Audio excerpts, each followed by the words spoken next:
Okay, and welcome to a design review about Tabular. I'm actually not in my usual environment, and so my participation might be a little weird here, but we're looking today at tabular schema. Okay.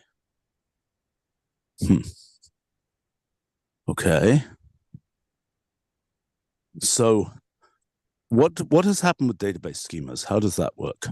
So database schemas, basically, it's called relational database is the name of the object. And the design of this is kind of similar, but the objective is different because the database schema, we currently can't change it.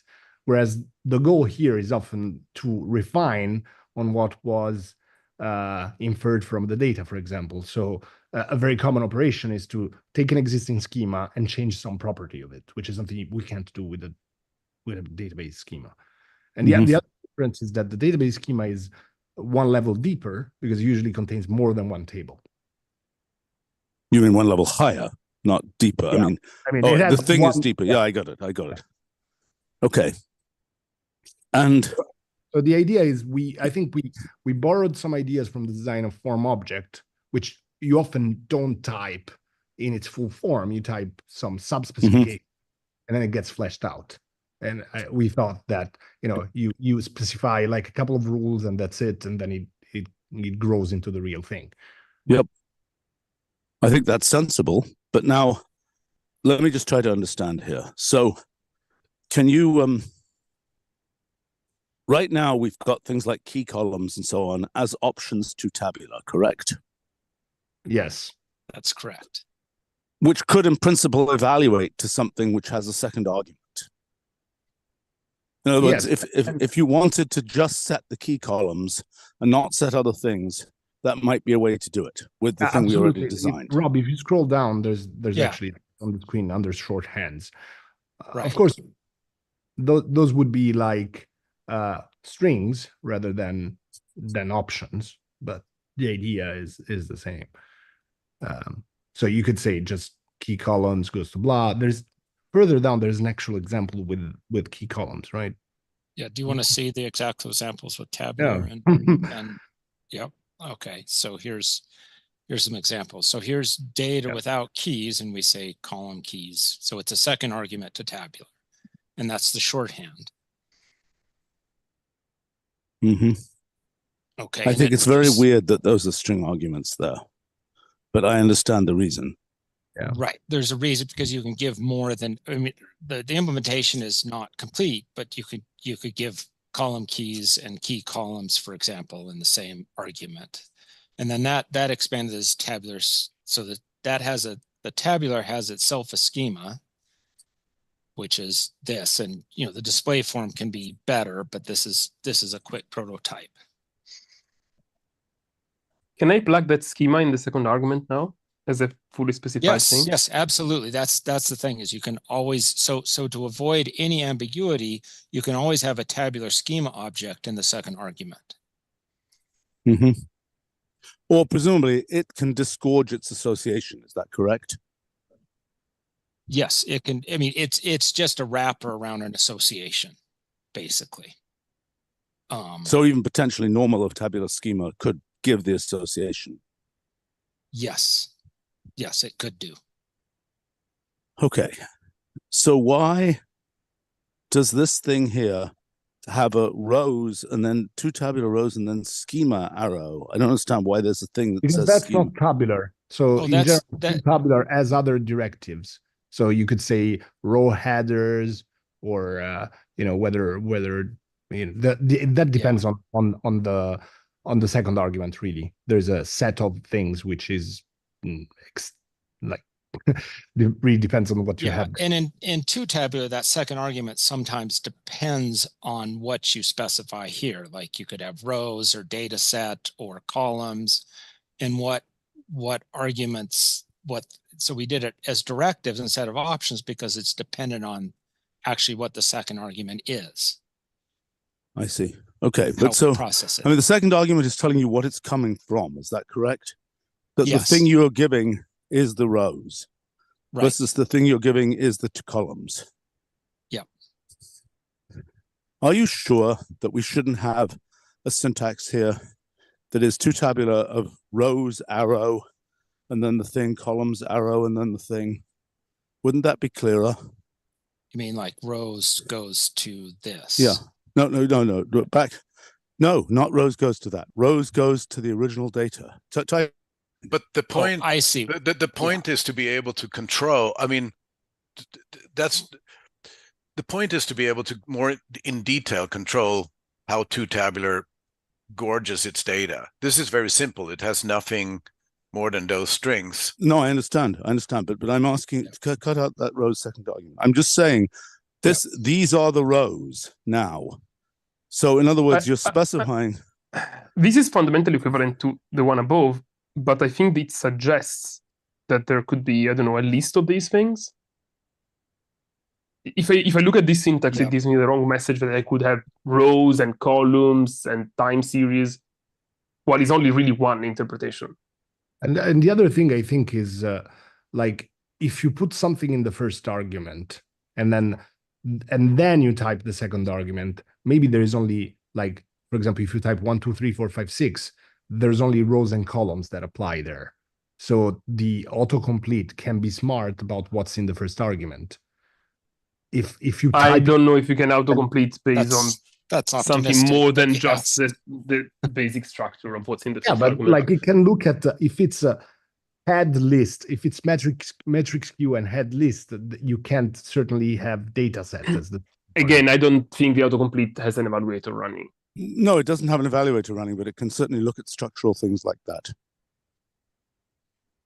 Get an opinion from somebody who knows about it, but I think that can be done. I mean, and in any case, it can't now, but maybe in version 16 it will learn to do that. But that's bullshit. I'm sorry. There are plenty of examples where we have data-dependent completions. So. Oh, okay, sorry, my bad. Yeah, it's just nonsense. If it is doable, then let's do it. Yeah. Yeah. Then we could have the schema as a second argument if we did it that way. But was it which? I'm sorry. I don't know what the point is of 2 tabular then, because the point was to be able to give detailed control where we can't do it otherwise. Okay, so give me an example where I'm just go to the page. Go to the page. Okay, go ahead, please. Okay. No, sorry. Now I'm confused. Are we discussing the merit of 2 tabular, or if you want to? Put yes. No. We're changing the syntax of 2 tabular. We're just being very clear here. We're trying to understand. I'm trying to understand the syntax here, given that we're putting all this stuff into this association, and because I didn't understand when you say rows as the second argument there, I think it is confusing. So why don't you show me the full story? Can you bring that up, please, on the screen? I'm trying to start DocuTools again, and there it goes. It finally started. Okay, let's go. Okay, fine. Just get the thing on the screen, please. Right, I'm trying. We'll wait for you. Okay, so. Well, we're really waiting for DocuTools. Yes. Okay. So is that, do I need to make that bigger or is that adequate? No, that's okay. Okay. Scroll down. Okay, I want to see the first argument. I want to see what happens in the first and second arguments. That's what I'm interested in. Don't show me a bunch of other stuff. Okay, right, don't show me a bunch of other stuff. Just show me the. Where do I go, Roger? Go to the details section. Yeah, go to the details section and go each. Oh, the details. Okay. Each type has like a little subsection where it talks about what all the detailed controls are. Okay, fine. All right. Okay, so these are the types. Okay, rows, columns, array, data set, time series, etc. Okay, extensible. Right. You know, it's an extensible list. Right. So what I'm proposing and probably is extensible controls as well, because someone says, "Oh, I got important it. to me. I need to do Roger, this." I'm just suggesting a piece of syntax. Okay. Okay. I'm just suggesting that what we could do, but maybe it's the wrong thing because it will be confusing to people. I don't know. I'd rather sort of fix the schema, you know, and not, you know, if the schema is the problem, then don't make it an association. No. That's not the point. That's not the point. The point is that I don't like the fact that the second argument is a description of what the first argument is. It's right? A description of how to interpret it. It's not a description. Well, okay. Of With that it's a interpretation, description of how to convert. All right, fine. So long as it's made clear in the actual description of two-tabular, let's look at the top, please, at the usage message, please. Yeah, that's it here. Okay, that's not bad. That's not bad. With the structure, well, structure specified. I would say it slightly differently.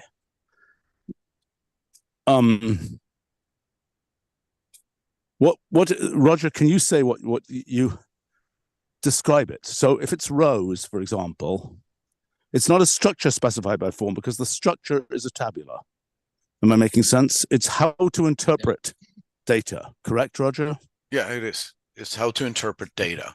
And I kind of think that we will have, so first of all, we don't want this shit in tabular object at all.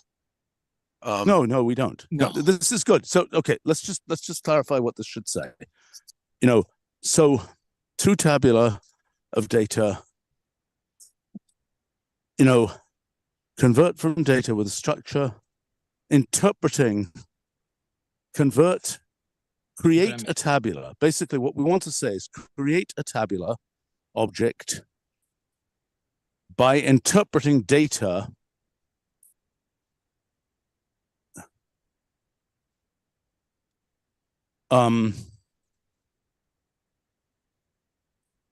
something like by interpreting data in the specified way, something like that. Do you understand what I'm saying? Yeah, in the way specified By form. Sorry about my misspellings. Yeah, but by form. Okay. Yeah, right. Mm-hmm. I mean, and the first one. One incredibly useful thing is you give an association of columns, you know, so you give, you know, column as the second argument. No, yeah, I mean, you just say string columns as the second argument, because then normally a list of association is incredibly verbose. You don't want that. I mean, most of the time, unless it comes from someone else. No, I understand. But if you've given a list, given an association of lists, and then you say columns as the second argument, each of those list elements, which is, you know, sorry, each of those association elements becomes a column, correct? Yes. Correct. Yeah, this is very nice. I mean, this is good. It's just a detail here. Okay, so let's go back to tabular schema. Okay, so the issue, the point is that any tabular. Okay, so a tabular schema can live independent of a tabular. Is that true? I mean, in other words, yes. But what happens if there's a mismatch in the number of columns, for example? Or does it not? In other words, if you give column keys and there are a different number of column keys than there are columns, what happens? That should be an error. Now, I can't say this will error out very nicely, but it should. Well, so let's talk about that for a second, okay? Right. Let's talk about that. I mean, I could imagine that if you give an inadequate, if you say two tabular, and you give a tabular schema with an inadequate number of columns, or even too many columns, that one thing it could do is just, you know, truncate or pad. It's not obvious that that's the wrong thing. You might have a tabular schema, which is, oh, we always make a form, you know, we always make a table like this. And if the data we have doesn't fit that, we just want to put missings in there.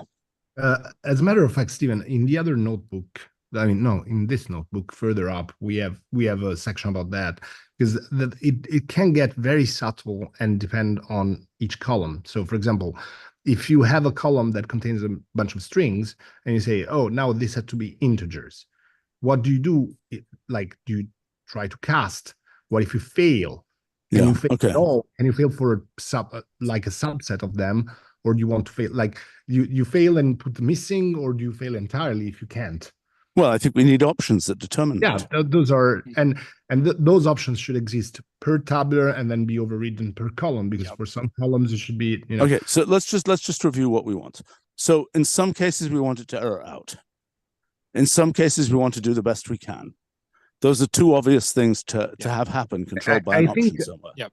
Yeah, I think that the three cases we put in were fail, cast, and missing, right? If I can find those.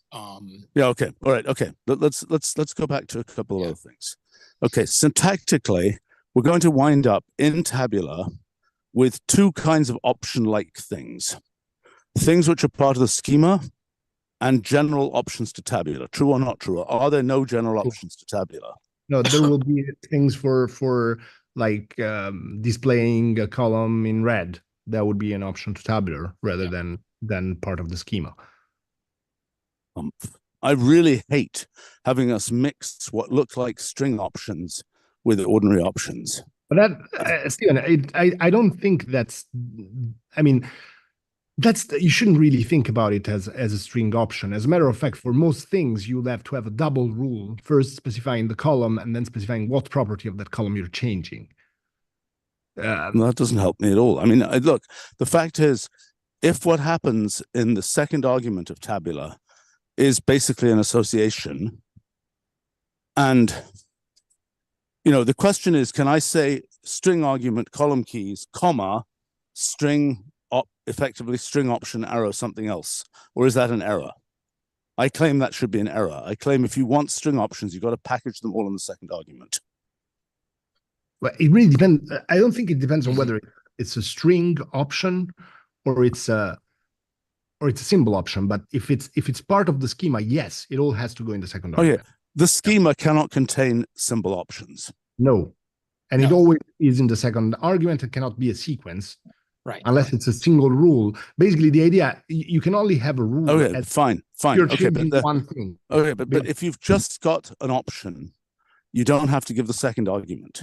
You can omit the schema argument. Okay, but so long as we're agreeing that you can't have a sequence of string option arguments, string option specifications as the second, the third, the fourth absolutely argument. not. The idea is that in general it's an association, or rather a head tabular schema. All right, that's fine. Convenience, if it's a singleton, then you can use a rule, but only fine. But then that's got to be syntax colored clearly. See what I'm saying? So if you start giving a string option, what's that? We support for, like I wrote, their appearance is actually an option now, and that's I understand that. I got it. So I'm going to explain what the what the grammar is basically here. Either there is a second argument and it is a schema specification, or the second argument is omitted, it is an automatic schema specification, and then it's, open season to put in, symbol options as subsequent arguments. Absolutely. And that's the way it works now. Okay, fine. And I'm just making a footnote that given this, and this is something for some project management person to make sure happens, that the syntax coloring is such that if you try and give a string option as the third argument, that it turns red. Do you see what I'm saying? Yep. Okay, it's important that be the case. Otherwise, people will just get confused. Even if that thing is appearance, like. No, did you hear what I said? I said if it is a string option in the third argument, it will turn red, because you cannot put a string option in the third argument. Right, Carlo? Yeah. I think you can't put pieces of the schema in the third argument. No, you can't put a string option. Appearance is not a string option. It's a symbol option. Right, except in most, we allow string, and since version whatever 6, we allow string and symbol. Okay, so we can have the same rules there, but basically, okay, fine. Okay. Yeah. No, that okay. Makes all right. sense. Okay. So but we've got to not let people. And it would be good if the message on evaluation, if you evaluate it with incorrect arrangement of those things, makes it clear that what happened wasn't that it was an invalid option, but that you put something which should have been part of the schema in the third argument. Am I making sense? Yeah. Yes. Okay. So for example, if I did column keys and then tried to attach this and did say key columns, goes to Yes, then that would turn red. Okay. And if you A. chose to evaluate it, it would say that's, you know, a schema specification right. that must appear in the schema. Yep. Okay. So Okay. let me just write myself a note. Okay. Well, you know, this is why we record these and have project managers and so on, is so that we can actually go on with the meeting and not take too much time making notes. Okay. All right. That makes perfect sense. I think there are a couple of things that maybe we should go back to in the first part of the notebook that are, like, I think this part is pretty uncontroversial. All right, so let's go back to the schema specification, right? Yeah. So we're back up to here. So in general, the schema is divided in things that are whole tabular properties and things that belong only to one column. So, you know, could you go back up, please? Go back sorry. up. Go back up. You've got a thing there where you're specifying a schema and you're separately specifying annotation with header rows in two tabular. That's a two tabular directive that is, you know, only available. Okay. So how is header rows, how is that encoded in the tabular when you specified header rows?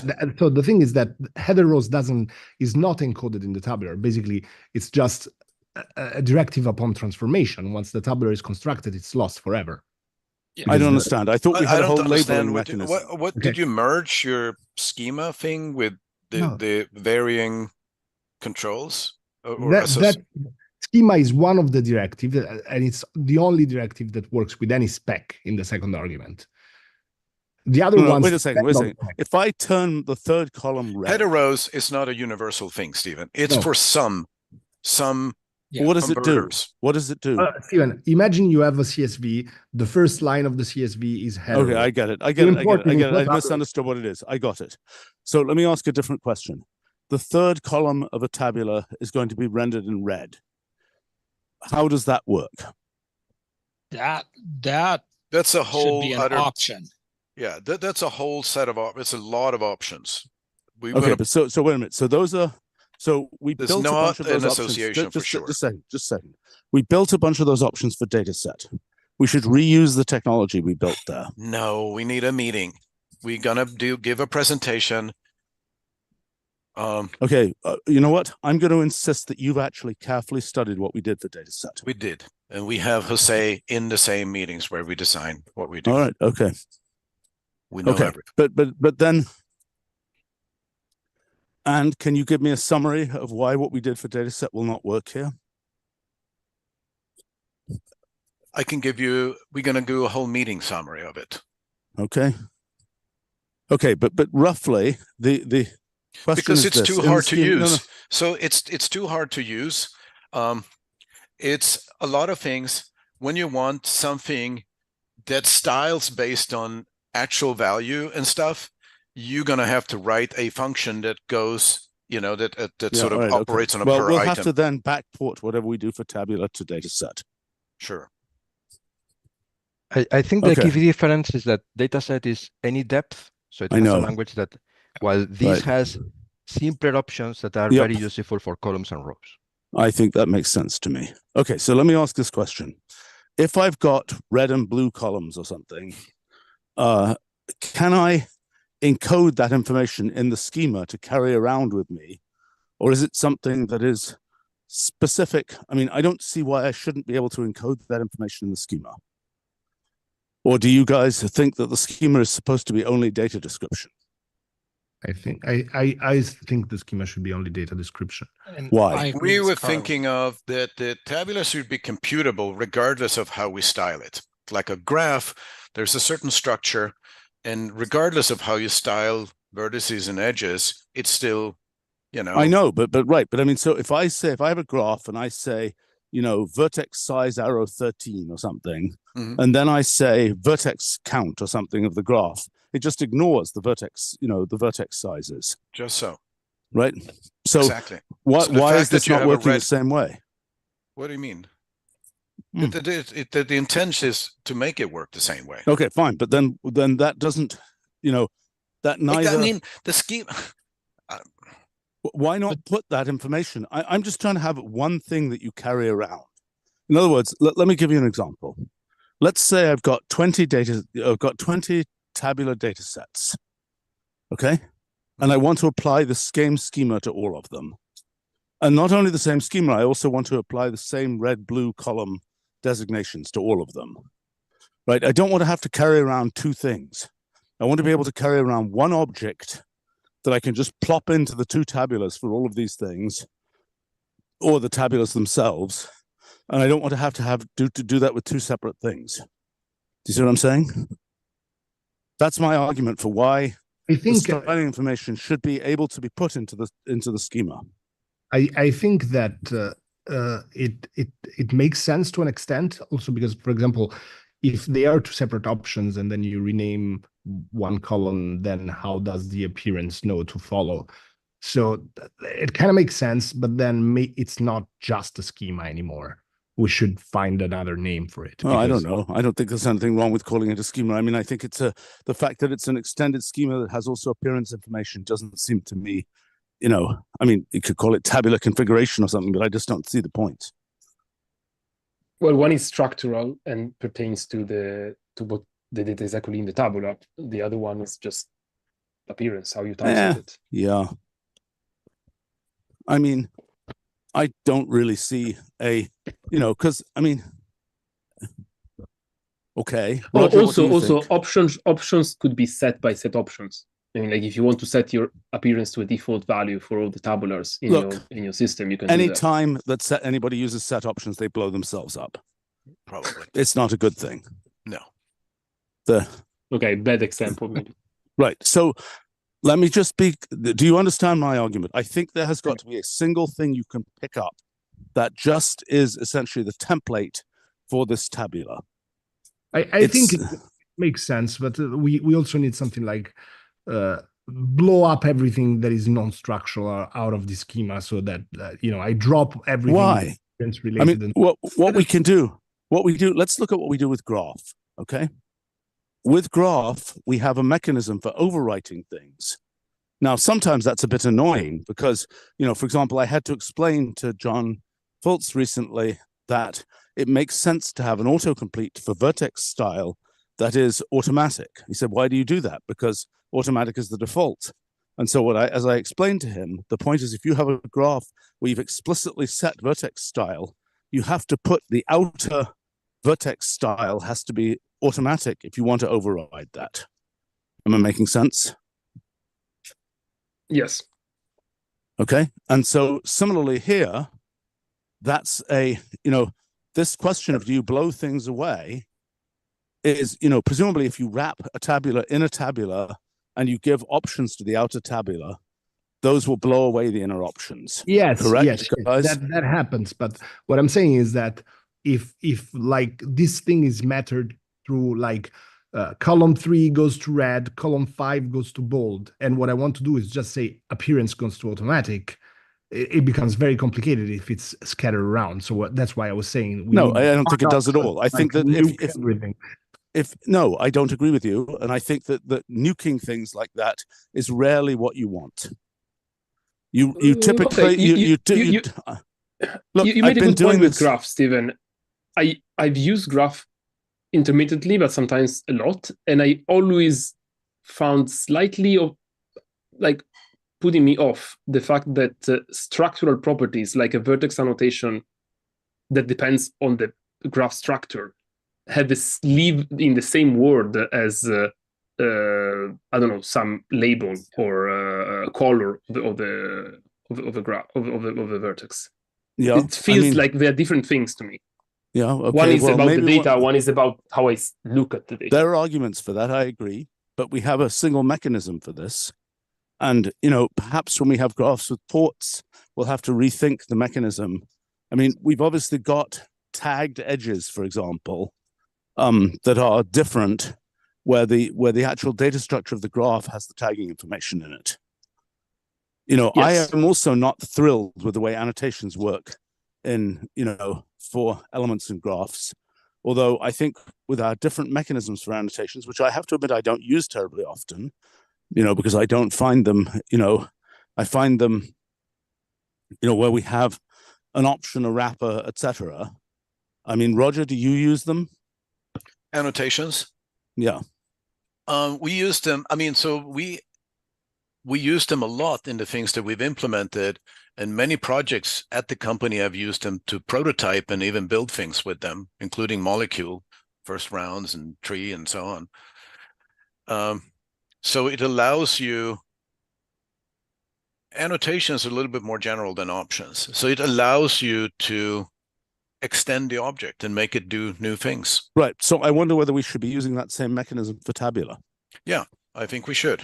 But with annotations. Yes. Okay, fine. But then that informs a little bit what we're talking about here, because you know. But we haven't introduced it because we're trying to get the. I mean, we're trying to get the base. You know, that's fine. That's fine. But as we design this thing, I mean, so one thing we might end up wanting. And so one of the things we did for Graph, as you know, that there are what we call standard annotations. These are things like vertex style, edge style. They're also options. Yeah. But they're effectively treated as annotations internally. Yeah. There is, I think I started to nail down what makes me uneasy about this, and it's the fact. So it's what happens when you start transforming the tabular. So if you say, so that's the same thing that happens. Yes, that's always an issue with annotations. It's always an issue. Yeah, it's the same issue. It's always It's the calculus of annotations. So, we know about this. This is an issue. Yes. So there's nothing really to say about this issue other than it's an issue. And I think that there are things where it's pretty obvious what to do. I mean, if you're joining two tabulars together and you already have a column that's red and a column that's blue, and you're joining on more columns and one of them is green and the thing you're joining, you do not want to blow away the, you do not want by default to blow away those color annotations, right? What if you say something like transform columns and then you say existing column names goes to blah for all the things that are in the schema. You're not going to win this argument. This is hopeless. You never know whether you want to keep the color or not keep the color. You just don't know. I just want to say something with the existing design. When you construct a new column with the same name as an old column, it is effectively a completely new columm with a new type and with new metadata. Yeah, right. Which is not necessarily correct. It's not necessarily what you want. Well, it is necessarily what we want for a schema. For all the things that pertain to data. You have a column that's red, and you want to say, yeah, but that's not a schema thing. That's where there is a distinction, and those things don't feel the same. Like Carlo, we've been through this for many other kinds of structures, and the answer is this whole issue about what annotations get preserved and don't is always complicated. The only thing we have found to do, and it has worked quite well, is to use heuristics for specific operations and specific structures. And it has worked quite well. It has not bitten us most of the time. And so long as you can override it, it is going to do what you want 95% of the time. And I think that's what we should be doing here too. Yeah, I think that in this case, the fact that we have something like the things that we have put so far in the schema are things that we know to be structural. Okay. And not, you know what? It's not going to work this way, okay? If we need to rename schema because you're confused, then we'll have to rename schema. But we're going to have things in there. We're going to have a single thing that you pick up that has essentially the metadata of the tabular in it. So let's figure out how we're going to make that work. Okay? So let's move forward here, please. So I mean, I guess a fundamental question of that is that still metadata given as a second argument, or are they're going to be myriad options? No, it's exactly what you've described, okay. Except that it contains information that is not what you are describing as purely structural information. It contains annotation information. And by the way, what you're going to discover is that the distinction between what is annotation and what is structural is not as sharp as you think. Mm-hmm. I can't immediately come up with an example, but I think they're going to be such examples. Right. Well, sure. I can sure see a place for column by column thing, annotations in the column properties, for example. So yeah. Okay. So fine. So let's move on. So what do we need to work out here? So what is column properties? I understand. So tabular schema. Do we, I don't think, Roger, what do you think? I think the name tabular schema is okay, even given that we are including some annotation information in there. Do you agree or not agree? Probably okay. Okay. I mean, I don't think, the other things I can imagine, and we don't really have examples of other things, like tabular configuration. I mean, we have, LLM configuration, but that's a very different kind of thing, right? Usually configuration represents something that is external to the system.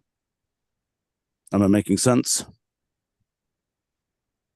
Yeah. I mean, there are things that are descriptions here, a little bit similar to what happens for form objects. Is that correct? Carlo, maybe you can speak to that. Yeah, it's I mean, obvious there is a clear connection actually to form objects, because I think maybe sometime in the future we will want to be able to create a form object from a tabular schema for data entry in that. Well, let's have a think about that for a second, okay?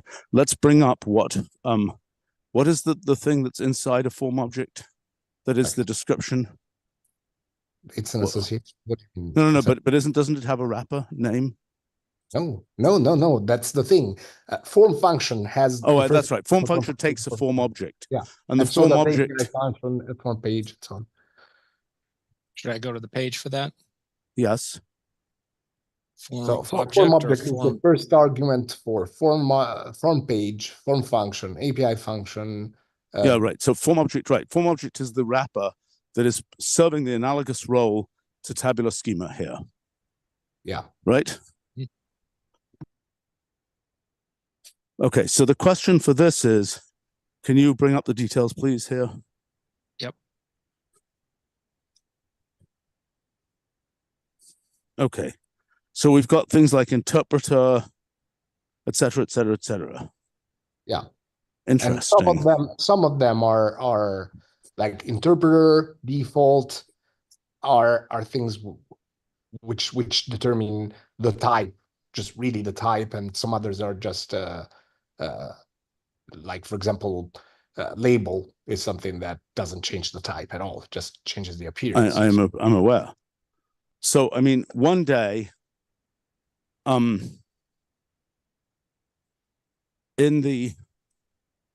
as you say, one of the things that we would like to be able to do is to make a form function or a form page that immediately reads a tabular schema with default values for the label and things like this, right? Yeah. Okay, so let's just think about what that looks like. I think that was Ricardo's idea from the start, 10 years ago, to have kind of a connection, because it's kind of an okay, I understand. Enough said.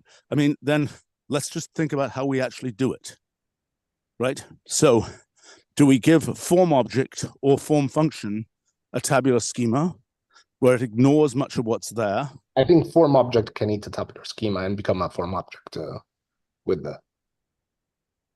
Okay, but then what if we give a form object to a tabular? That should presumably work as well. And it should be the case that things like required fields and so on, which are relevant for the form object, could be carried along in a tabular schema, even though they will have no effect on the tabular as such. I think that's less obvious, because the mapping from tabular types to interpreter types is pretty straightforward. The opposite, not so much. But I'll have to think about it. Think about it. Okay. All right. So let's go back. But there's one thing that before we run out of time, the thing with the column select. If you can show that, Rob, please. Yeah, and I actually put together so this column select idea. So we'd have, and it's probably not the right name, but the idea is you have a function and it returns column names or column keys that you could then use in transform columns or aggregate rows or something. Sorry, I don't understand this at all. Well, so let me give a couple examples. I put together a couple examples of that. Oh dear, that's too far down. Sorry. The idea is to have a here. So you do column select, and I want to know which. So I have a typed tabular where I set. I'm sorry. Columns. What the heck is this? I don't understand what this is. the idea is we're testing here what is type schema? What is this? This is a tabular schema. That's the tabular schema of this tabular. So it's got one real column and two. No, I get it. So hold on a second. So then you're taking out the tabular schema and you're suggesting sub-values for tabular schema. Is that correct? That's correct. Yep. Okay. I think this is completely crazy. I think this is another one of these, oh boy. Okay. So you're trying to, no, I mean, okay. You're trying to use the schema. So you could presume, how would I get the column information from the tabular itself?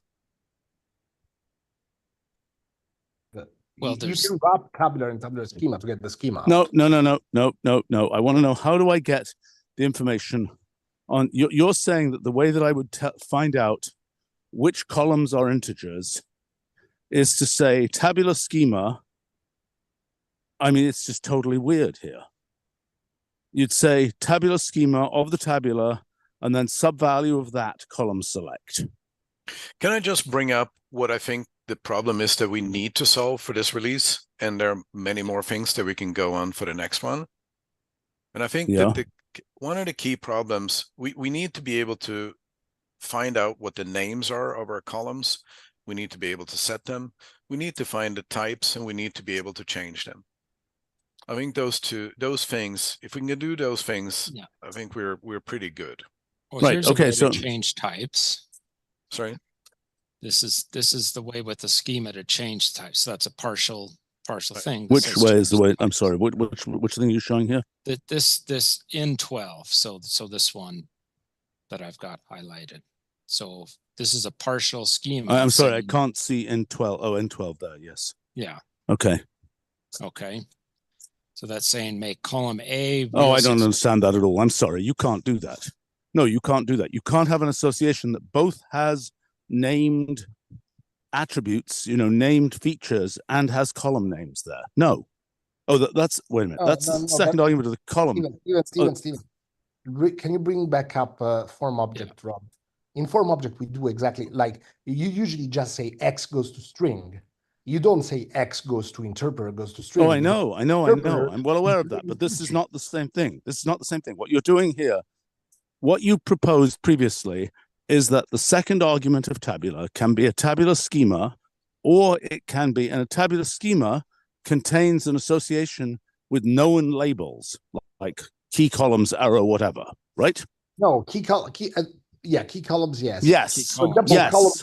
Yes. Not one of those things. So let's just go there, because this is obviously wrong, right? So you can say key columns goes to something in that association. Now you're also introducing the idea that you can give a naked column name in that association.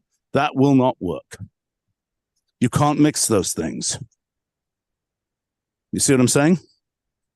Because otherwise, as soon as we're not going to have this kind of dodge the bullets with, oh, in this version, I could name a column this, but in the next version, because there's a new option to tabular schema, it doesn't work anymore. That won't work. But you're always at liberty of writing the fully specified thing if there's a clash. So it's not. You don't know it version by version. It's not going to work. So let's think this through more carefully. You see what I'm saying? That won't work because you don't know it for future compatibility. Right? You understand what I'm saying, right? Yeah. Yeah, fair enough. Okay. So yeah, okay. Have to have... It just won't work, right? So let's go to plan B. Okay. So let's understand what Roger is saying is there's got to be a way to extract the names of the columns from a tabular. Yeah, we do. We have. Which is what? Which is what? Just tell me. Column keys. Function.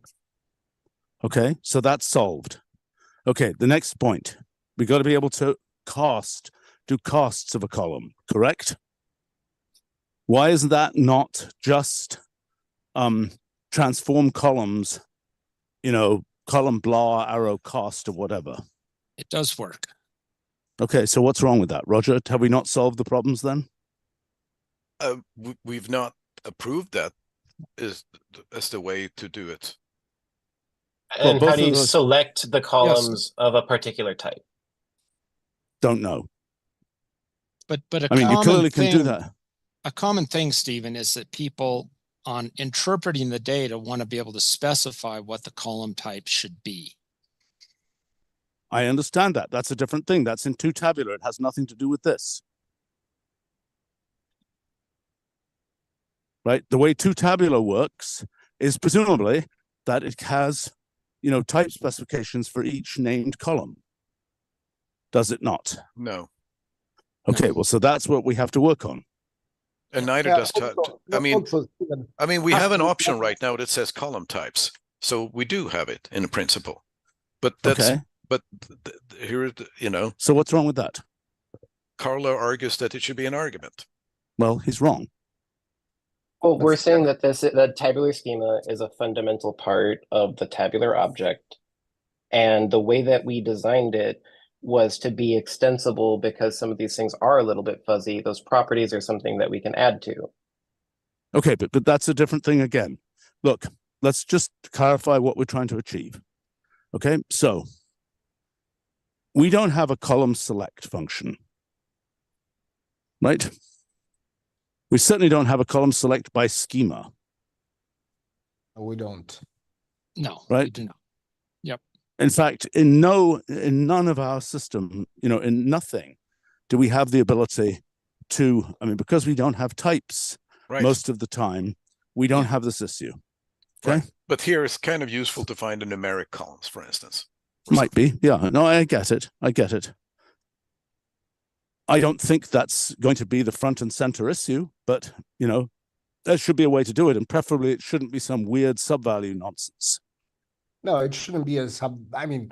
Well, you have it as a sub-value here. Yeah, we have it as a sub-value, but the idea was we were sure that you were not going to like the syntax and you were going to come up with something. So let's just go back to what we're actually dealing with here. Okay. Point 1. The idea of a tabular schema that is the disembodied metadata of a tabular, which could be used to use the same cookie cutter on different data. Am I making sense? Mm-hmm. Okay, that seems like a useful concept to me. Right? So in other words, it's a way of cloning.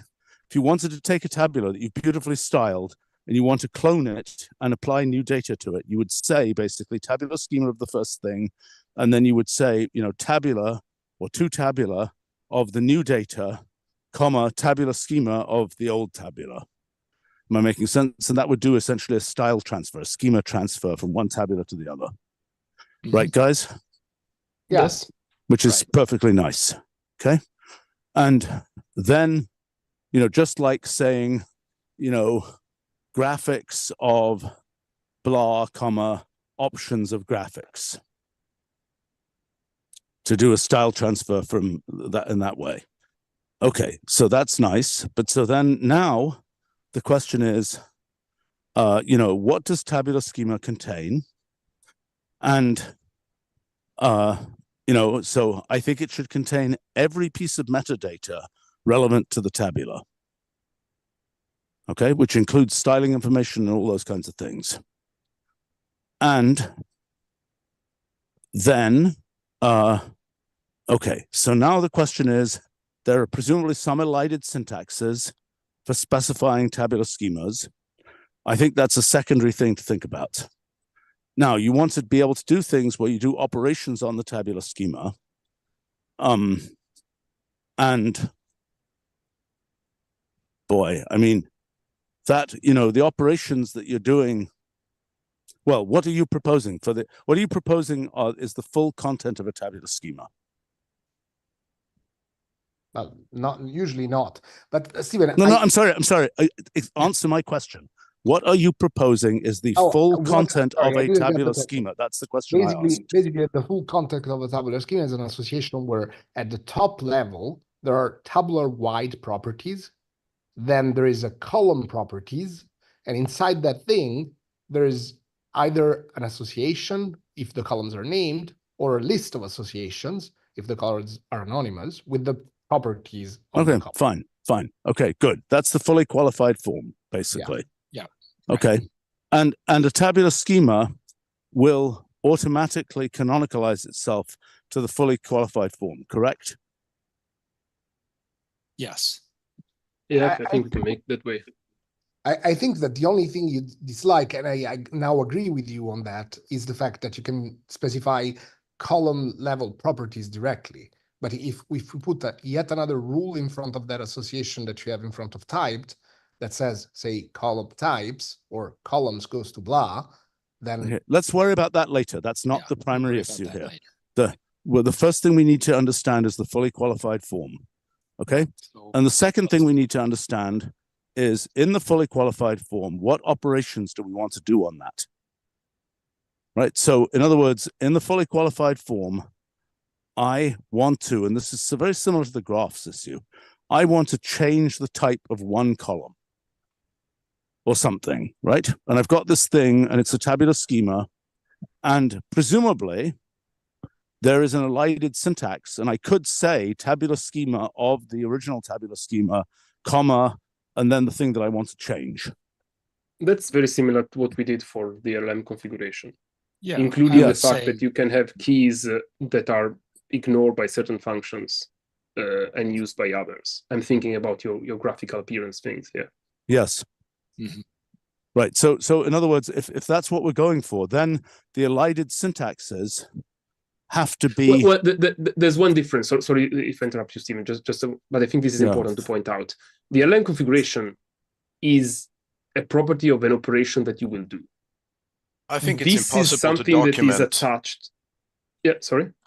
I think it's going to be impossible to document what we need to do with style and decorations if we don't have full pages for the reference pages for them. Sure. Yeah, I think it's completely... No, I understand, but that's a different issue. Inscrutable. Yeah, that's a different issue. I mean, we made that mistake with form objects to some extent. That's a different issue. Having a different documentation structure is not the same issue as having, I mean, it's,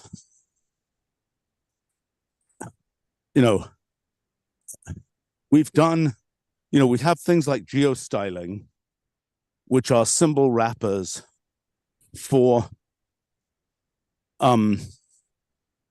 things, but I'm not sure we want to go there here. I mean, we could have a tabular styling mechanism that's similar to geostyling. Am I making sense?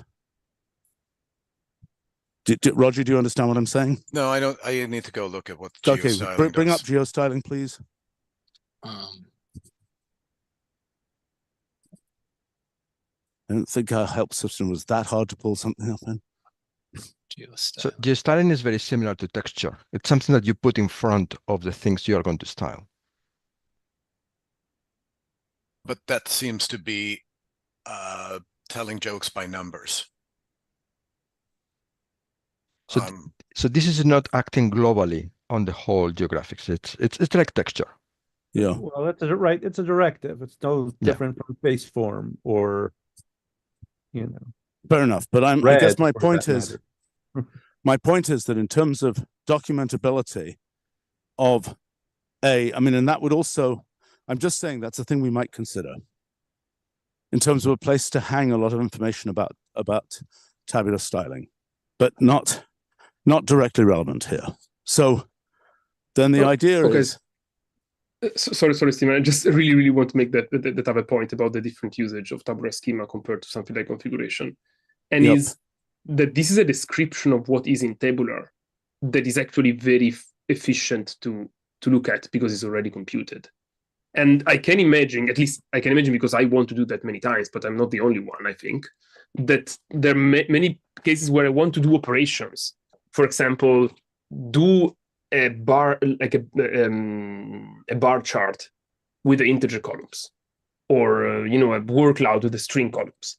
So there are a lot of times where you want to do specific operations on columns, and it's typically towards the end, or in a pipeline processing style, where you care about singling out certain columns based on types. And actually, it's so much more interesting to do that by schema than having to define arbitrary functions on that has to run on the full column. I don't understand what you're talking about. Give me an example. I don't You're saying, I'm going to take this tabular and I'm going to take I want every to do a column report, that's yeah? a string. Okay, you're going to I want to say, do a I want report. to take every column that's a string and I want to make a word cloud. I want to take every column that's a number and I want to find mean and standard deviation. Is that what you're saying? Exactly. Yes. Exactly. And what's the output supposed to be? Oh, I mean, that can be any function. That can be map or whatever. I'm saying that what I want is an ability to use for this property to be queryable. I mean, to access that somehow. No, I'm not getting what you're saying. Is what you're saying, I want to take a tabular and I want to summarize it by giving an association where the keys in the association, the column names, and the values in the association are visualization. Wait a second, are visualization functions applied to the content of that column? Is that what you're saying or not? I think it's more general. That's an application. I think I want to be able to select columns based on some schema property. No, I don't believe you. I don't think so. Let's think more carefully about this. Okay, what you said is two different things. One thing is, let's say you're applying a function, and one of the keys given to that function, or one of the function arguments, is the type of the column. Hopefully, it will rarely be needed. But I mean, I just don't believe you. I'm sorry. I don't agree with your statement. I don't see the use case where I just blindly go and take the tabular, and it's a fine function. You can put it in the function repository that takes the tabular and does something vaguely reasonable with every column based on its type. No. This is a generic function that like a summarization function, and I've been writing something like that, and I agree that that's more like a summary element. Yeah. Okay. My point is more like I want to take, I have a bunch of measurements. I want to take the average of those measurements using something like aggregate rows. Yeah. What is a fast way to ignore, the notes column, which has strings, instead of typing every column except notes? So I want a fast way to say aggregate. I'm sorry. What do you want to do? I mean, you're going to turn this into, for example. Okay, hold on a second. Hold on. You want, for example, a way to apply a particular kind of missing element treatment to all relevant columns. Now, most of those missing elements. Yes. Okay. So what is the way that we deal with? What is our missing element function? We just made that function. What are we calling it? Transform missing. Okay, so transform missing normally can be given a column designation, correct? Exactly. To say which columns to transform. Okay, so what you're saying is you want it to be able to give a column designation that says any column whose type is this, correct? Yes. Correct. That's what you want. Mm-hmm. Okay. Yes, I think you want to be able to say that. Right. And I want to be able to do that in general, like in aggregate rows. That would be also very useful to say, so total you want all the numerical columns. Okay, instead of the literal name of a column, you want a column pattern, and that column pattern could be, one of the things that it could make use of is the type of the column. Exactly. You want to be able to say, basically, transform columns, and then every numerical column, you want to do this with it. You want to standardize it or something. Right? Yeah, I think in transform column is a bit less relevant, but in aggregate rows or stuff like that, yes. But in general, yes. I think is a good description of what I want to do. Okay, so let's address that issue, which is patterns for columns, which we haven't addressed so far. Right? I don't think it's patterns. This is like the operation you usually want. Yes, it is. Go ahead. Go on. The operation that you usually want to do is kind of a missing piece in cases select, etc., because you're basically doing position by predicate, not by pattern. It's usually a predicate. Well, why the hell do you need to know the position? You don't care about the position. The position. All you care about is the column key is the position here, right? What? The column key is the position in this. I know, but you don't care about that. What you're saying is you want to apply an operation to all columns of this type. That's what you told me you want to do. How about in like data cleaning though? If I bring some data in and the first thing I want to do is give me all of the columns that are strings so I can see which ones need additional cleaning. Sure, that's fine. I agree. We need a way. Which of those columns are strings? So how do I do that query? to get just the list of keys or column names. Okay, hold on. If we have a way of specifying columns as patterns, then we can do things like, column cases or something, just like we've got column keys, right? And column keys is a function that tells us the names of the columns. So an obvious thing to do, does column keys have a second argument? No, it does not now. So it could have, which is some kind of selector that says column keys of something. For example, we could give the type specification there, and that would give you the list of columns, and it could be a pattern for the type specification, so it could have alternatives in it or whatever else. And that would give you all columns that have a particular type. Yeah, Does but that make sense? What I did below here, even though it may seem bizarre, is this is very similar to the compiler syntax, because we want classes of columns. And yeah, but I think this is a great idea. Column keys, where the second argument is essentially that, like, not quite element, but Yeah, right. Something that is a pattern that specifies which columns you want. This is a much better way to describe it than subvalues, I think. Yeah. Yeah. So, okay. So fine. So so that's solving the problem of selecting a particular subset of columns.